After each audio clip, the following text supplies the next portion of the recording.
Hi staff, welcome and thanks for allowing me this window of opportunity to present to you tonight. Today we'll be discussing problem solving techniques and how to go about it in a grade 3-4 maths class. For the purpose of the problem solving, we'll discuss Polya's 4-step problem solving technique and the steps that run through that. And it's a great opportunity for educators to learn a template to follow, and it's actually pretty good for the kids to follow as well. Learning experiences maths should ensure that children enjoy learning maths and create interest by allowing them to solve and pique their curiosity by forming their own conclusions, and Polya's model certainly supports that. Polya's model has 4 key components. First off, the first component is to understand the problem. So what mathematical knowledge is required to solve the problem, and so that can be done via a mind map, and I'll show you that directly. We have to create a plan. So what mathematical knowledge do I need, and how do I utilise that in a plan, and have I solved similar problems before? Because you can recall past knowledge to help you in this process. After you create the plan, well, then you've got to carry out the plan. So which strategy is the most suitable, and apply the strategy to the problem. And have I shown the necessary workings out during my problem solving that's going to support my answer? And the final stage in Polya's technique is, have I answered the question, and is it reasonable and accurate, and then is it supported? So to demonstrate the use of Polya's principle, we're going to look at a 2-part problem called Brook the Detective, and you can use this in class if you like to. It's pretty good. In part 1, so the first part of the problem is Brook. Brook's a bit of a number detective, and Brook looked for a number, and she found a 2-digit number that's less than 50. The sum of the 2 digits is 12, and the difference between the 2 digits is 6. What number did Brook find? So when we use Polya's principle, first off, we start a mind map to help us work out what we need to do. So we have Brook the detective, and then we figure out all the things that we might need to know to help solve this problem. We might need to use some subtraction, some addition. We definitely need problem solving, place value, influencing perhaps, reasoning, division, number knowledge, and data recording. We may need some or all of those things that will help us solve the problem. So now that we know that, then we go on to create a plan. And the mathematical topics that we explore. So with Brook the detective, we know the number's under 50, so students should have a knowledge of place value. So in a 2-digit number, the 2 is worth a 10 and the 3 is worth a 1. Number knowledge, that if we put 4 and 9 together, they make 49. Addition, 2 plus 10 is 12. That's the crucial difference. The addition sign, 2 plus 10 equals 12, 4 and 9 together is 49. Must be able to tell the difference there. Subtraction, 10 minus 2 equals 8, and data collection. So that's going to help us create the plan. So the plan is the 2-digit number under 50, add up to 12, difference of 6. That's a key criteria from the problem. So if it's under 50, it's fair to say that 1 equals 10, 2 equals 20, 3 equals 30, 4 equals 40 in a 2-digit number. So then we need to find the 1, 2, 3 and 4, what needs to be added to those to add up to a sum of 12. We know 1 plus 11 equals 12, 2 plus 10 equals 12, 3 plus 9 equals 12, 4 plus 8 equals 12. So there are our 4 numbers. So we've got 1 and 1 is 111. Down the bottom, 2 plus 10 is 12 is 210, 3 plus 9 is 12 is 39, 4 plus 8 is 12 is 48.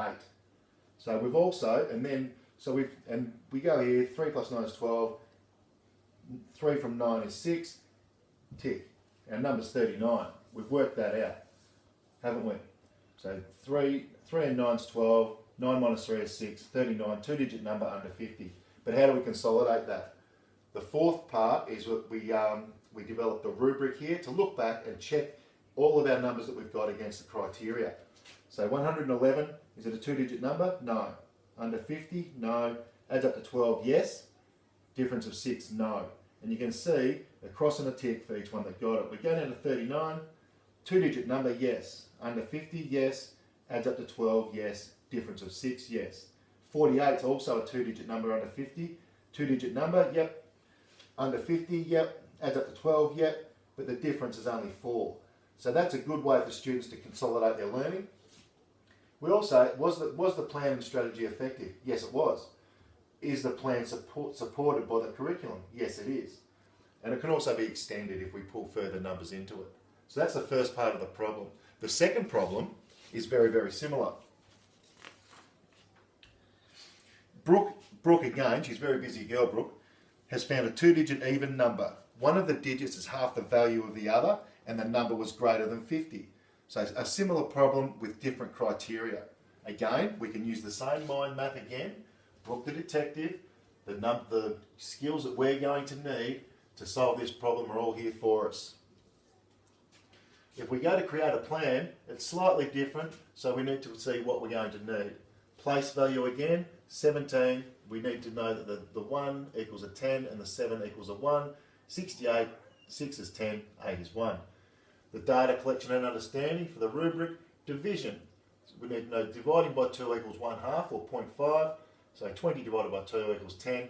3 divided by 2 equals 1.5. Number knowledge. We need to know decimals, fractions, and then that 6 and 2 make 62, and also odd and even numbers.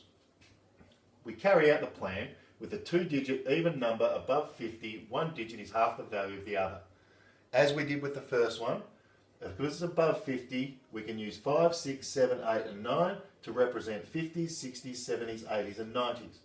To divide them by 2 to find their half, because the criteria states that the second number has got to be half the value of the first. So we get the half values along here, and that gives us our 2-digit numbers above 50 with half a value. 52.5, 63, 73.5, 84, 94.5. 84's got the tick. So then we apply that to our rubric. So 52.5, 2-digit number, no. Above 50, yes. Even number, no. Half of the value, yes. So they're all half the value because we've done that. So if we can apply the rubric to all of our numbers. We go to 84, 2-digit number, yes. Above 50, yes. Even number, yes. Half the value, yes. And again, we can use, was the strategy effective? Well, the rubric shows us that this strategy was effective, and it's helped us eliminate the wrong answers to find the right answers, and it is supported by the Australian curriculum. The Australian curriculum in grade 3 and 4 state that each year level, students should reach the following achievement standards.